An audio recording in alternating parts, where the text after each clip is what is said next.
Olá, jovem! Eu sou Gato Ferreira e esse é o Carreira Sem Fronteiras. Tudo pronto para a aventura de hoje?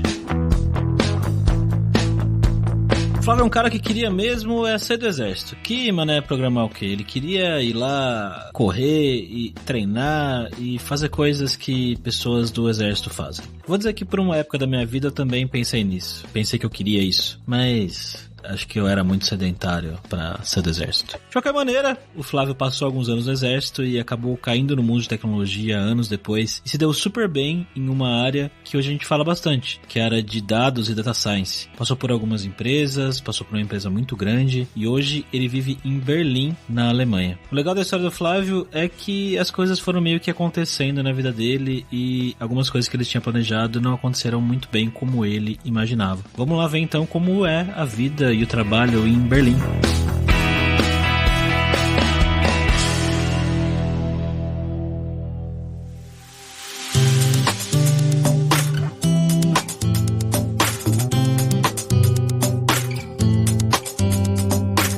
Nossa volta a Berlim, estamos aqui como sempre com ele, o nosso viajante poliglota Fabrício Carraro. E aí, Fabrício? E aí, Gabs, hoje a gente tá voltando aqui pra Alemanha depois de um grande ato, né? Fazia tempo que a gente não ia pra lá, mas eu tô até com saudade, eu quero voltar pra lá quando for possível, né? Quando acabar essa pandemia. Mas como é que você tá aí, Flávio? Opa, aqui tá tranquilo, começando o friozinho agora, mas tá ótimo. Aqui também, cara, hoje, nossa, aqui em Barcelona tá tipo 20 graus, eu não sei o que é isso, faz uns 6 meses. Essa noite aqui eu dormi com 30 graus. Olha, beleza. Pô, só eu que fiquei abaixo dos 10, então.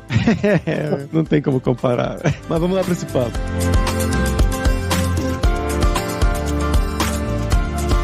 Bom, galera, como sempre, só o nosso jabazinho inicial aqui, que o podcast Carreira Sem Fronteiras é oferecido pela Alura Língua, cursos online de idiomas, que eu, Fabrício Carraro, ajudei a desenvolver com métodos que eu utilizei e utilizo para aprender idiomas como francês, italiano, russo, polonês, grego, alemão e assim por diante. E lembre-se que o ouvinte do Carreira Sem Fronteiras tem 10% de desconto em todos os planos, para você estudar todos os níveis de inglês e espanhol com a gente pelo mesmo valor. Então vai lá em aluralingua.com.br/promoção/carreira e comece a estudar com a gente hoje mesmo.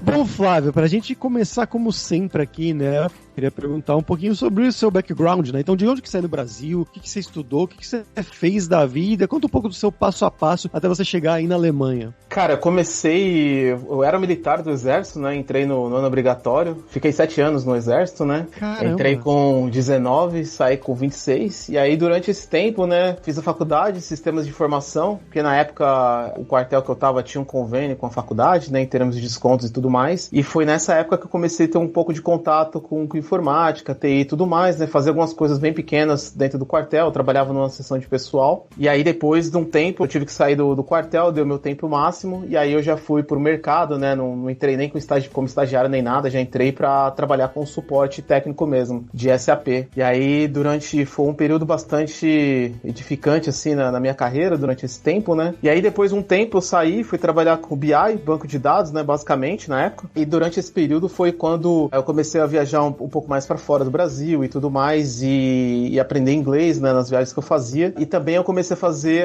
tanto a minha especialização quanto o mestrado, né, eu fiz os dois, ao mesmo tempo fiz especialização em engenharia de banco de dados e também fiz um mestrado em inteligência computacional, né, trabalhar com machine learning e tudo mais, e passou um tempo, depois fui para Campinas, fui trabalhar numa holding de tecnologia em Campinas, como head de inteligência de dados, né, então eu trabalhava com tudo, a BI, machine learning, garantia de receita, banco de dados e tudo mais, e aí meio que eu saí dessa vaga de emprego, eu tava com alguns problemas pessoais, burnout e tudo mais, e aí surgiu o convite pra vir pra cá, não foi nada muito planejado, eu recebi um convite de um amigo meu que trabalhava numa empresa aqui de Berlim, e aí eu meio que larguei tudo e falei, por que não? Aí eu peguei e vim pra cá.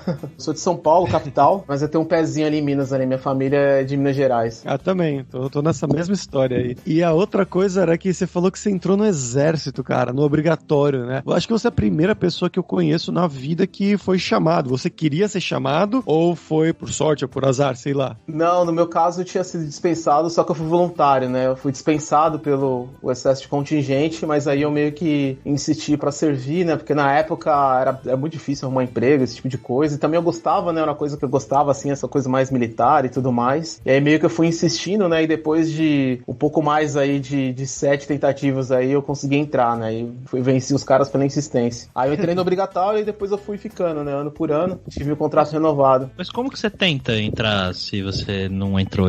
Como funciona isso? Cara, eu tinha um vizinho meu, um amigo meu, na verdade, que ele era cabo do exército na época, hoje ele é sargento, né? O Cabo Basílio. E ele trabalhava num QG do quartel-general ali do Ibirapuera e tudo mais, e ele era meio que motorista do general, né? Então ele era apesar dele ser cabo ainda, né? Que é uma depois do soldado ali, ele tinha bastante influência porque ele tomava café com o general, conhecia os filhos do cara, e aí meio que falei, cara, eu quero servir muito, insisti pra ele, e aí meio que ele falou com o general lá, que era o chefe dele lá, e o cara meio que falou com o capitão aí lá e me aceitaram lá, entendeu? Falou, o cara quer servir aí e tal, e tudo mais. Entrei como ditador no exército ainda, tinha as qualificações lá, você pode entrar como marceneiro, borracheiro, ajudante de pedreiro, alguma coisa, motorista, mas eu entrei como digitador lá, né? Ditador? Digitador, cara. Como assim? Digitador, cara. Você entra lá e tem... cara, era que tem... foi na época que o exército tava começando a meio que fazer a digitalização, né, dos arquivos e tudo mais, né? Digitador? Digitador, cara. Isso, exatamente, digitador mesmo. Não, digitador. Eu tava pensando em outra coisa aqui, pensando em Alemanha, tudo mais. Não. Não, digitador, cara. Digitador. Entrei lá pra ficar digitando assim. Às vezes o cara ia fazer algum discurso, alguma coisa, você tinha que ir lá e sentar com o cara e digitar mesmo, entendeu? Meio que esse era o trabalho lá. Não, beleza, que eu fiquei... No começo. Velho, ditador? Como assim? Você aqui ficava ditando alguma coisa pras pessoas? Tipo... E aí você falou que você terminou, você saiu, né, com 26 anos, ainda foi fazer a sua especialização, mestrado e tudo mais. Quanto tempo você tinha de experiência, né, no mercado mesmo, quando você recebeu a proposta de ir pra Alemanha? 8 anos, 7 anos e meio, 8 anos. Bastante, assim, então. Isso, já tava no mercado, já era um sênior. Cara, eu já tava como head, na verdade, né, que tudo meio que aconteceu meio rápido, assim, eu fui meio que virando, comecei a ter promoção. Conforme os caras mais altos do que eu estavam sendo demitidos, eu meio que tava sendo empurrado pra cima, entendeu? Então, é muito mais por ausência de concorrência, assim, do que algo que, tipo, pô, não, eu tive que fazer isso e tudo mais, assim. Eu sou bastante humilde nesse sentido, assim, eu reconheço que essa minha aceleração, digamos assim, foi muito mais, que eu tava numa área muito nova na época, né, eu trabalho com Data Mining desde 2010, né, que a gente chama de Machine Learning, ciência de dados, né, quando, principalmente no Brasil, ainda não era um negócio muito quente, né? Então eu cheguei muito antes nisso e meio que fui nessa onda assim, entendeu? Você me fez lembrar uma história, desculpa pela história paralela, mas foi uma situação que aconteceu comigo quando eu tava em Campinas ainda, na universidade, estudando lá, que foi num período de 2 meses, mais ou menos 2 ou 3 meses, eu pulei de estagiário pra júnior pra líder, lá na empresa onde eu trabalhava. Meu Deus. Porque eu era estagiário, então eu fui efetivado, e aí todos os caras pediram demissão ou saíram na mesma época, e eu era a única pessoa que sabia alguma coisa do produto que ficou lá. Mas isso durou também pouquinho, eu fiquei acho que 1 ou 2 meses, e aí depois eu saí e voltei, que eu queria voltar pra São Paulo, não queria continuar mais em Campinas, mas foi uma coisa que aconteceu mais ou menos parecida aqui com você.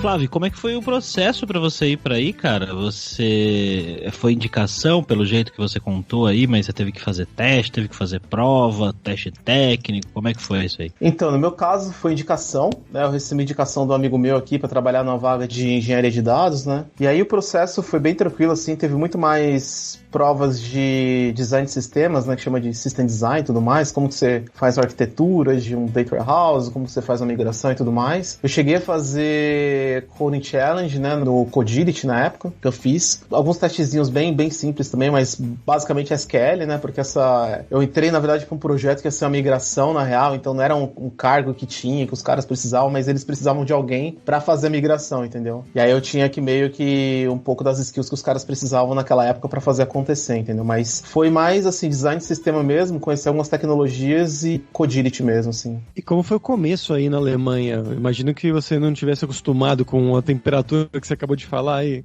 Cara, quando eu cheguei, curiosamente, foi um período, assim, muito bom, assim, porque eu cheguei na época da Copa do Mundo, então todo mundo tava meio... A cidade em si tava muito legal, porque a Alemanha tinha ganhado a Copa 4 anos antes, né? Então todo mundo tava vivendo aquele meio clima de Copa, né? Por causa da Copa de 2014, então, e era o verão, e curiosamente foi o verão mais quente da história da Alemanha, né? Então, pra mim, eu tava que nem no Rio de Janeiro, né? Tava que nem o Gabs aí, dormindo com 30 e poucos graus aí, né? E aí foi meio tranquilo, assim, a empresa era bem internacionalizada, então eu não tive nenhum tipo de problema com linguagem mesmo, assim, foi muito tranquilo, pra falar a verdade, assim, eu dei muita sorte nesse sentido. E pra encontrar lugar pra morar, casa e tudo mais, a empresa ajudou ou você que teve que se virar? Então, isso foi um negócio que eu acho que eu fui muito sortudo nesse sentido, porque a empresa que me trouxe pra cá, né, a Delivery Hero, eles fizeram todo o processo de migração pra mim. Então, pra você ter ideia, tem muito brasileiro que vem pra cá em alguma startup, alguma empresa que não tem esse porte pra trazer alguém pra morar aqui na Alemanha, às vezes a pessoa tem que pagar do próprio bolso, entendeu? E a empresa que eu tava, na Delivery Hero, eles ajudaram, assim, 100% com o processo. Já cheguei aqui, pra você ter ideia, eu saí do aeroporto e já tinha casa pra morar já, entendeu? Eu não fiquei nem um dia, sei lá, em hotel, Airbnb, nem nada. No dia seguinte eu já fui registrado no serviço da cidade, assim, isso foi 100% assim, tranquilo, entendeu? Eles pagaram 50% e eu paguei os outros 50%. Você continua aí na Delivery Hero? Não.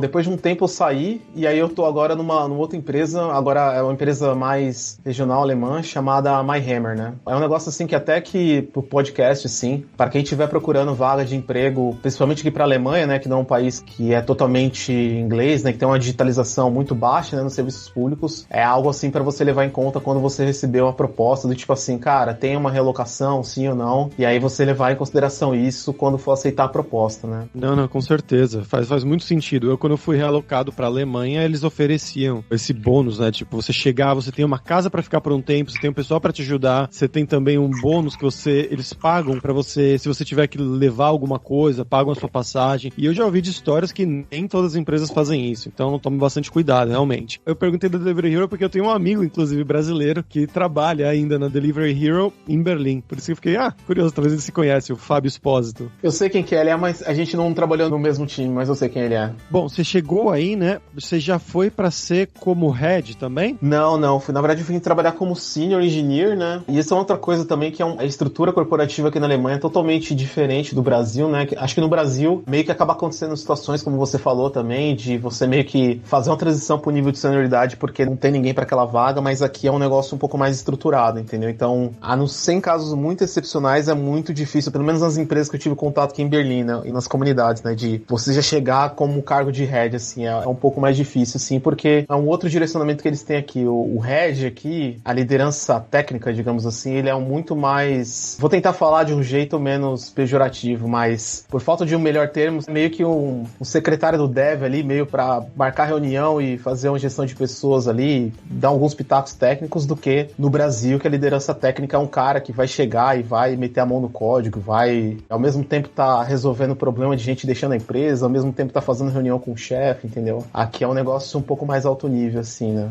Lidar mais com burocracia, você diz, e com tirar impedimento e tal, e menos técnico mesmo. Exato. E cara, quando você chegou aí e foi trabalhar na empresa, né, como é que foi o início do trabalho com os colegas? Como é que era o seu time? Era muitos alemães ou time de gente do Brasil inteiro? Conta pra gente. Cara, quando eu cheguei, em relação a essa parte de time, foi bem tranquilo assim, porque na Delivery, né, o time que eu trabalhava, que é o time de logística, era o time que tinha mais brasileiros na empresa inteira, né? E na época que eu trabalhei lá, em 2018, teve uma pesquisa lá em relação à nacionalidade das pessoas, aí tinha, sei lá, 18% eram alemães e 16,5% eram brasileiros, entendeu? Então tinha muito brasileiro, é muito comum você trocar ideia com a galera de sysadmin, todo mundo era brasileiro, alguns caras do meu time também eram brasileiros e tal. Então foi uma integração muito legal, assim, foi tranquilo nesse sentido também. Na verdade, eu dei muita sorte nesse sentido. A diferença, na real, foi muito mais em relação a... Não é nem desapontamento, mas é uma... Sabe quando você tem aquela ideia de que, puta, não, quando eu chegar na Europa e tal, tudo vai ser melhor, tudo vai ser da hora, os caras vão ter recurso. Realmente, recurso aqui ó, é um negócio que não se discute aqui. O que você precisar, a empresa dá. Eu nunca tive que lidar com problema de recurso, mas a parte de engenharia, assim, de monstros, esqueletos no armário, assim, é um negócio que, olha, no Brasil, tava muita empresa menor no Brasil, tinha menos esqueleto no armário do que as empresas que eu trabalhei aqui, entendeu? Você diz da parte de código legado ou da parte mais de burocrática? A parte de código legado, assim, era um negócio, eram algumas coisas assustadoras, assim, porque aqui, e essa é uma diferença cultural, na verdade, que eu vejo, acho que a Alemanha tá tentando mudar isso, mas a grande parte das startups aqui, ou das empresas de internet, vamos colocar assim, eles ainda têm um paradigma alemão, assim, obviamente, em relação à qualidade, de entregar algumas coisas, né, no sentido de alguns produtos, mas é muito um paradigma de continuidade, entendeu? Então é muito difícil você meio que colocar uma coisa nova, entendeu? Assim, pra modernizar, até mesmo pra algum tipo de melhoria operacional, entendeu? Enquanto no Brasil, sei lá, se a gente tivesse algum problema de fila, no Hornet, por exemplo, a gente ia lá e testava, por exemplo, o Kafka lá e fazia um teste, desse certo, já escalava e pum, tá resolvido ali em 2 semanas, entendeu? Aqui é um processo que você tem que debater mais, demora mais pessoas pra você convencer. Às vezes essas pessoas não conhecem esse tipo de tecnologia, então isso foi um pouco mais difícil. Será que não depende também do tamanho da empresa? Eu pergunto isso porque eu trabalhei em uma empresa grande de tecnologia no Brasil também, o UOL, e lá tinha muitas coisas que eram realmente... Aconteciam essas mudanças, eu via essas mudanças acontecendo, mas tinha coisas que você falava, puta, vai ter que trocar tudo, isso vai demorar, vai ser um planejamento de 1 ano, em vez de ser uma coisa assim, de fazer de uma hora pra outra, né? Sim, eu acho que depende também do tamanho da empresa, né? Isso também é um determinante aqui, então eu fiz uma escolha na minha carreira, quando eu saí da primeira empresa que eu trabalhava na consultoria de SAP, né, que eu decidi que eu não queria trabalhar em empresas muito grandes, né, justamente porque era um negócio que me, digamos assim, corroía a alma, essas várias formas, essas várias camadas de burocracia ao longo do tempo, entendeu? Mas depende do tamanho da empresa. Aqui isso acontece em empresas pequenas e médias também, mas esse tipo de burocracia é a regra em empresas mais grandes, assim. Se você for trabalhar, sei lá, na Volkswagen, na BMW, na Mercedes, é uma coisa um pouco mais difícil. Tanto é que essas empresas estão fazendo startups justamente para atrair essa galera que não quer fazer as coisas um pouco mais rápidas, né? Engraçado que às vezes a gente fica pensando no cenário de tecnologia de fora como se fosse muito, sei lá, melhor e mais avançado do que é aqui no Brasil, né? Mas a verdade é que nem tanto, né, cara? Não é bem assim que funciona, né? Carros voadores. Eu não digo nem avançado, mas eu digo maduro, talvez. É isso, maduro, sofisticado, isso. Essas duas palavras, assim. Mas não é bem assim, né? Cara, vou te falar que eu meio que romantizava essa questão de trabalhar fora do Brasil e tal, tudo mais. E pra mim, depois dos primeiros 3 meses, já tive um choque de realidade, assim, que eu penso hoje, e é uma opinião bem pessoal minha mesmo, que o profissional brasileiro não deve nada pra nenhum tipo de profissional de nenhum lugar do mundo. Na verdade, eu acho que, e aí é uma opinião muito própria minha, que se os profissionais brasileiros perderem um pouco do medo de sair e começarem a falar um pouco mais inglês, acho que vai começar a ocupar mais espaço, assim. Eu tenho essa ideia muito fixa na cabeça, assim. Eu e o Fabrício, a gente já conversou com muita gente aqui, né, Fabrício, que falou, putz, me dei super bem aqui, meio que porque sou brasileiro, né, porque parece que em algumas partes da Europa o pessoal às vezes é meio acomodadão no trabalho e tal, e a gente tem esse negócio de sempre tem que estar correndo atrás, né, no dia a dia, de repente até pra não perder o emprego, né, e aí as coisas são um pouco diferentes nesse sentido. Não, realmente. Ô Gabs, e em cima disso que você falou, uma das coisas que tinha muito brasileiro lá, e realmente essa característica do brasileiro meio, tipo, fazer acontecer, sabe? Não importa como, mas faz acontecer, foi meio que deu um destaque pro departamento em si, que acabou virando das verticais mais importantes da empresa, né? Mas isso porque tinha muito brasileiro lá, então, pô, não tem como fazer assim, desse jeito, faz outro jeito. Não tem como fazer muito grande, faz pequenininho aqui e entrega, sabe? Que é uma coisa que a gente, brasileiro, tem esse traço, assim. Американская фирма Transceptor Technology приступила к производству компьютеров «Персональный спутник». Vamos agora para o nosso momento viajante poliglota com Fabrício Carraro. E aí, Fabrício? E aí, Gabs, bom, como eu falei, tô com saudade da Alemanha, né, de Berlim, tenho vários amigos aí. E a dica de hoje foi uma dica que eu fui até buscar, se eu não tinha colocado antes, e eu não encontrei. Então eu acho que a gente nunca deu essa dica, que é uma coisa que me choca, me surpreende, que é um dos meus filmes favoritos alemães. E já que a gente falou, né, que o Flávio trabalhou como ditador aí, é o filme Der Untergang, que é A Queda, As Últimas Horas de Hitler, que é um filmaço, aço, né? O filme com o Bruno Gantz, que ele interpreta, mata o Hitler, e a história do filme é baseado nas últimas horas, realmente, né, antes dele morrer, dele se suicidar, que tinha uma secretária, ela se chama Traudl, um nome muito estranho, e ela escreveu um livro contando da história, né, das últimas memórias dela, porque ela trabalhava como secretária pessoal do Hitler, e ele tava num bunker, já no final, os últimos dias da Segunda Guerra, na parte europeia, ele tava se escondendo lá no bunker, tentando planejar os ataques e tudo mais, a defesa de Berlim também, e ela fez escrever um livro contando essa história das últimas horas, das memórias dela, e aí eles fizeram um filme baseado nisso aí também, e é realmente um filme muito, muito bom pra quem gosta de história, de Segunda Guerra Mundial. As atuações são fantásticas, o filme é realmente alemão, o ator é fantástico, Bruno Gantz, que morreu faz pouco tempo, infelizmente, aí fica a memória. E Gabs, se você não sabe, se não conhece, é desse filme que veio aquele meme que o Hitler tá falando como Nein, nein, but Cyber the Cyber. E aí você coloca a legenda, o pessoal coloca a legenda falando que ele tá reclamando de, sei lá, da sertanejo universitário. Sim. É desse filme que veio. E quem quiser, então aí fica aí Der Untergang, A Queda, as Últimas Horas de Hitler. Você já assistiu, Gabs? Cara, não assisti. Dá pra ver com a minha filha? Eu ando vendo filmes com ela agora. Eu acho que dá sim, porque é um filme histórico, né? Então eles contam realmente as partes... É um filme pesado, claro, porque conta várias coisas do final, mas eles não mostram aquelas partes mais de holocausto, vamos dizer assim, porque é uma história um pouco mais interna do que aconteceu realmente dentro do bunker. Mas tem coisas pesadas, com certeza. Você assistiu, Flávio? Já assisti sim, é um filme bastante popular aqui. Inclusive eu morava numa rua que foi a avenida principal no qual o Exército Vermelho conseguiu chegar no bunker, né? Que eu morava exatamente no lugar que eles conseguiram meio que passar a parte lá a última defesa, né? E aí que levou a invasão lá do bunker lá. Já assisti, muito bom o filme. Inclusive acho que tem no YouTube, inclusive legendado. Deve ter na Netflix também, se eu não me engano, mas é porque é um filme antigo, já 2004, assim, não é tão antigo, mas já tem um tempinho aí. E quais são as suas dicas, Flávio, de Berlim? O que você gosta de fazer por aí? Cara, aqui eu gosto bastante da parte de fazer o ciclismo no final de semana, né? Então a cidade é muito verde, eu acho que tem quase 30% de toda a área da cidade verde, né? Então tem como andar de bicicleta no parque, ou até mesmo nos arredores. E óbvio também a parte da vida noturna aqui também é bacana, né? Tem várias casas noturnas aqui, é bem legal. Agora não por causa do Covid-19, mas quando voltar de novo vai ser bem legal, né?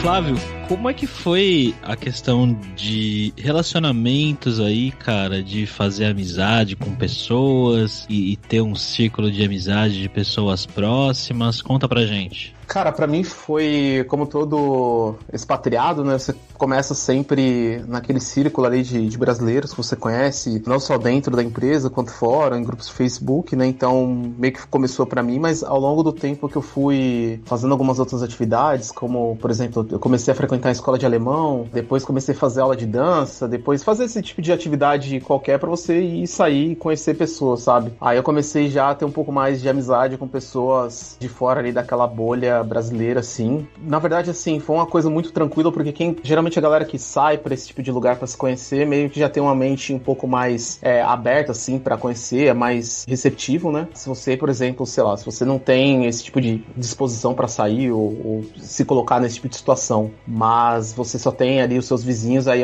fica muito difícil, assim. Eu acho que é uma das coisas mais difíceis, assim, porque o conceito de amizade aqui é um pouco diferente, né? Então isso é bem difícil mesmo. Diferente em que sentido? Porque no Brasil a gente é um pouco mais aberto em relação a isso. A gente faz amizade, digamos assim, muito fácil. Você tem uma criança pequena, todo mundo é o tio, a tia. As pessoas são um pouco mais calorosas nesse sentido, né? Óbvio que é uma generalização meio ruim, assim, do estereótipo da nossa nacionalidade, mas aqui o alemão é um pouco mais reservado, ele é um pouco mais fechado, ele é muito difícil você entrar no círculo. A amizade pra eles aqui é uma coisa que você tem entre, sei lá, 5, 4, 6 pessoas no máximo, que você faz desde do kindergarten aqui, né, que chama de Kita, até depois da faculdade, sabe? É um negócio dura muito tempo, sabe? Então não é muito fácil você entrar nesse círculo de amizades. Como que foi pra você, 2 anos aí já, como é que foi pra você a parte de relacionamentos né, relacionamentos amorosos? Você achou diferente do Brasil? Cara, pra mim eu cheguei aqui solteiro e agora tô casado com um filho, né? Eu já vivi as duas partes, né? A vida em família e essa parte, assim, de relacionamento. Pra mim foi tranquilo, assim, nunca tive nenhum problema, discriminação nem nada. Aqui a galera é muito aberta, assim, eu acho que é muito diferente do resto da Europa, por exemplo, assim, de relacionamentos, principalmente em estrangeiros. Eu acho que tem muito estrangeiro aqui, isso facilita bastante, mas foi muito tranquilo, assim, essa parte de encontro e tal, e é uma coisa muito, eu acho que assim, acho que a maior diferença do Brasil é que aqui é um pouco mais descomplicado, entendeu? Então você tá no metrô, aí você gosta de alguém, de repente você vai lá, conversa alguma coisa lá, você pede o telefone e o negócio acontece, entendeu? Ao invés do Brasil a gente tem aquela paralisia e tal, a gente, não, será que sim, será que não? Aqui é uma coisa um pouco mais descontraída, assim, nesse sentido. E você conheceu sua esposa no metrô? A gente conheceu no Tinder, cara, acredita? Foi no Tinder. Olha aí. Então, a gente se conheceu no Tinder, na verdade, assim, uma das coisas que a gente acabou meio que tinha em comum mesmo, assim, é que a gente conhecia o mesmo pessoal de um grupo de capoeira aqui em Berlim. Eu já tinha morado no Brasil e tal, e aqui tem uma cena de capoeira aqui em Berlim, então ela já conhecia a galera, então foi meio que as coisas... A gente deu um match no Tinder, mas meio que acabou tendo algumas amizades ali relacionadas, digamos assim. Ela é alemã? Ela é finlandesa, mas ela mora aqui na Alemanha. Caramba. Faz quase 10 anos, isso. É a finlandesa capoeirista? Sim, que fala português, inclusive. Cara, e não é a primeira, a gente já entrevistou aqui um menino que era da Finlândia, brasileiro, na verdade, né, que morava lá na Finlândia, e a esposa dele também falava português porque ela fazia alguma coisa, não lembro o que era, se era forró, algo assim. Sim, no caso, a minha esposa hoje, ela já morou um tempo no Brasil, né, ela morou em 2014, ficou 6 meses lá, então meio que ela aprendeu a falar português no Brasil, né, então a gente se comunica em português e tudo mais, né. A educação do nosso filho também é em português, então isso tá tudo em casa. Flávio, agora vamos falar sobre dinheiro, cara. Muita gente que trabalha com tecnologia, que é dev no dia a dia, tem o sonho de ir pra fora, né? Inclusive Berlim é um dos lugares que vai muito dev brasileiro hoje em dia, muita gente indo pra aí. E, bom, queria que você contasse pra gente como que é a questão da grana, cara. Se hoje você ganha um salário muito maior do que quando você trabalhava aqui no Brasil, como é a questão da grana e o custo de vida aí em Berlim? Cara, legal essa pergunta. Vou começar de trás pra frente em relação ao custo de vida, que em Berlim teve uma pesquisa, acho que alguns anos atrás, não sei se foi ano passado, em 2018, que das capitais europeias, Berlim é a capital com o melhor custo de vida, né? Tanto na parte de moradia, quanto na parte de essas coisas que você compra em supermercado, assim, coisas do dia a dia, sabe? Então, porque aqui a inflação é realmente muito baixa, eu acho que é quase perto de zero. Aqui na Alemanha, no paralelo aqui, né? Tem uma cerveja que quando eu cheguei em 2018 aqui, ela custava 29 centavos, né? Eu passei em algum outro lugar e tal, e eu fui comprar cerveja no mesmo mercado e essa cerveja tava tipo 32 centavos, alguma coisa desse tipo, entendeu? E ela aumentou, na verdade, depois eu tava falando com um amigo meu que ele trabalha numa rede de supermercado aqui, eles aumentaram porque acho que um copo de água lá aumentou também, e aqui tem uma lei que a cerveja não pode ser mais barata do que a água. Nossa. É um custo de vida muito, muito sossegado, assim, obviamente tem a loucura dos aluguéis em todo lugar, né, mas não é a loucura que você tem, por exemplo, Califórnia, Nova York, aqui, com salário de expat aqui, dá pra você arrumar um lugar e pagar. Em relação à grana, eu vim aqui com visto chamado Blue Card, né, que é como se fosse quando você é, entre aspas, trabalhador qualificado, que você tem algum tipo de credencial acadêmica / profissional, né, também, que é a junção das duas coisas. E aí, pra esse tipo de visto que a Alemanha oferece, você não pode chegar aqui na Alemanha ganhando menos do que 55 mil euros. Antigamente era 50 mil euros por ano, né, 55 mil euros por ano. E agora, o mínimo que as empresas podem pagar para quem tem o Blue Card são 55 mil euros por ano, que já coloca essas pessoas no top, nos 5% mais bem pagos da Alemanha, né, em relação ao salário, né, então não é um salário totalmente fora da realidade, assim, é algo que, por exemplo, o Thomas Miller aqui vai ganhar também, entendeu? Não é algo assim para manter o expatriado como subcidadão, isso não existe aqui. Agora, em relação ao que você falou, Gabs, do salário, eu acho que essa é uma das questões, assim, que eu mais vejo. A diferença, para mim, ela foi muito grande, porque porque, obviamente, o real não tá muito bom agora, mas quando eu cheguei, a diferença não era tão grande, era um pouco mais, porque aqui a estrutura de impostos é um pouco maior. E essa é uma das coisas que a galera não, quando vem pra Alemanha, não leva em consideração, porque dependendo do seu estado civil, você tá em faixas de impostos diferentes. Então, se você, no meu caso, cheguei solteiro e sem filhos, então eu pago 42% sem choro. E já vem na fonte mesmo, então eu já venho com o dinheiro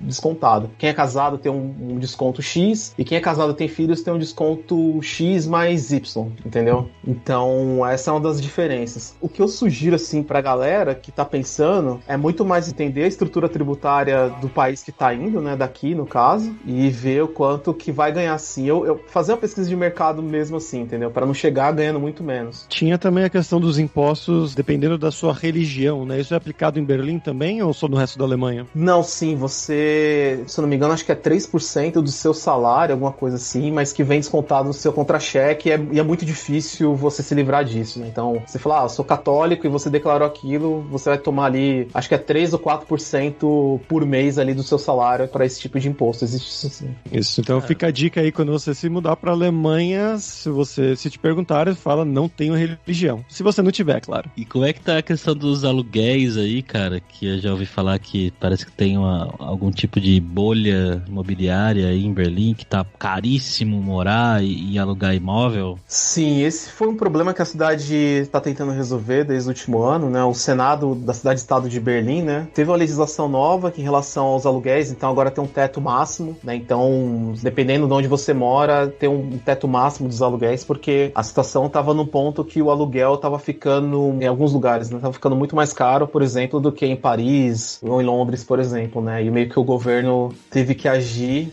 até porque a cidade já não estava ficando mais atrativa para quem vive aqui, basicamente, né? Porque uma coisa é quando a gente fala da nossa bolha de tecnologia, né? Que você tá lá nos top 5% de salário, mas pros alemães que vivem aqui ou pros outras pessoas que vivem aqui, quando você sobe aluguel, às vezes as pessoas vão para fora da cidade, né? Então o Senado fez isso para controlar esses aluguéis, assim. Queria só que você desse dicas aí pros brasileiros, devs que estão ouvindo a gente nesse momento e têm vontade de ir para Berlim. Cara, se eu tivesse que dar uma dica, seria muito mais assim, a primeira seria pra ali dar aquela polida no inglês, né? Eu sei que é difícil, obviamente não é fácil, eu sei bem como que é isso, mas eu acho que é fundamental. E o segundo, assim, a segunda dica era muito mais pensar qual que é o tipo de objetivo que você tem pra sair do Brasil pra vir morar aqui na Alemanha, né? Porque é um país que não é tão internacionalizado, digamos assim, né? Em todos os lugares, como Berlim, né? Que todo mundo fala inglês. Então isso pode complicar bastante mesmo, assim, em relação à forma que você vai lidar com os serviços burocráticos e tudo mais. E por último, é muito mais vir com o peito aberto assim para enfrentar a dificuldade, né? Acho que é uma coisa que a gente que é brasileiro aí enfrenta muito bem, né? E ter um pouco mais desse tipo de resiliência, né? Para lidar com a adversidade. Isso, só essas três coisas aí já dá para tirar de letra aqui o país aqui.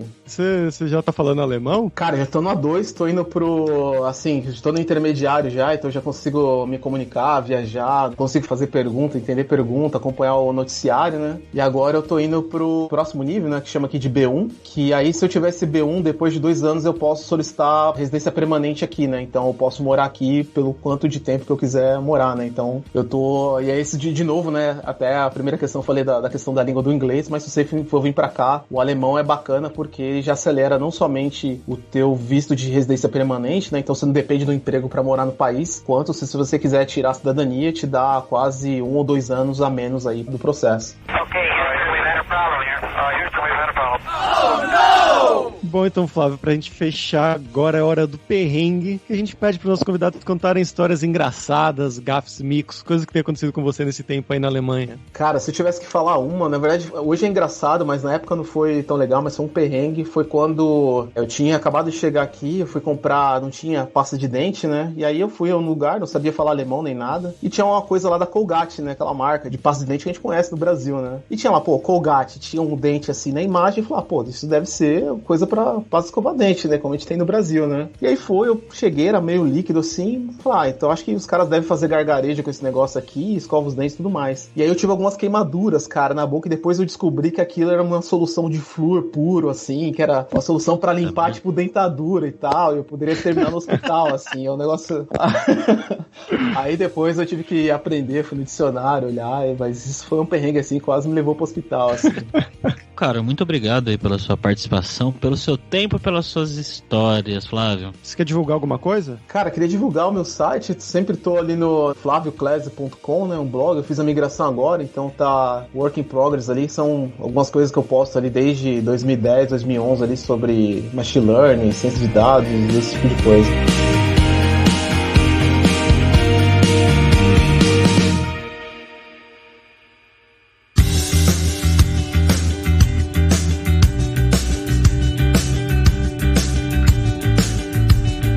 Pessoal, por hoje é isso. Dankeschön pela sua audiência. E se você gosta do Carreira Sem Fronteiras, recomende para 5 amigos, para nossa comunidade crescer sempre cada vez mais. E entre no nosso grupo do Facebook, o Carreira Sem Fronteiras, para você ter mais dicas sobre empregos, mercado de trabalho no exterior, tecnologia e também sobre a língua inglesa, ou quem sabe até o alemão. E não deixe de conhecer a Lura Língua para você forçar o seu inglês e o seu espanhol e dar aquela força, tanto no seu currículo quanto na sua vida profissional. Algo que o Flávio destacou muito bem da importância de você falar inglês antes de você ir para lá, para você realmente poder se comunicar bem no seu trabalho e conseguir a vaga, né? Conseguir fazer a entrevista, pelo menos. E algumas das aulas dos cursos da Lura Língua são realmente focadas em como você se comunicar, como você fazer uma entrevista em inglês. E só lembrando que o ouvinte do Carreira Sem Fronteiras tem 10% de desconto em todos os planos. Então vai lá em aluralingua.com.br/promoção/carreira e comece a estudar com a gente hoje mesmo. Além também, é claro, da alura.com.br, que tem mais de 1.200 cursos de tecnologia subindo cada vez mais, tanto nas áreas de programação, inclusive com curso de Machine Learning, que é a área do Flávio, que ele foi trabalhar lá na Alemanha, em Berlim, mas também de Marketing, Design, Business, Soft Skills, curso de como você criar o seu currículo em inglês ou em espanhol para mandar pro exterior. Então com certeza vai ter o curso para você. Então pessoal, até a próxima quarta-feira com uma nova aventura em um novo país. Tchau, tchau.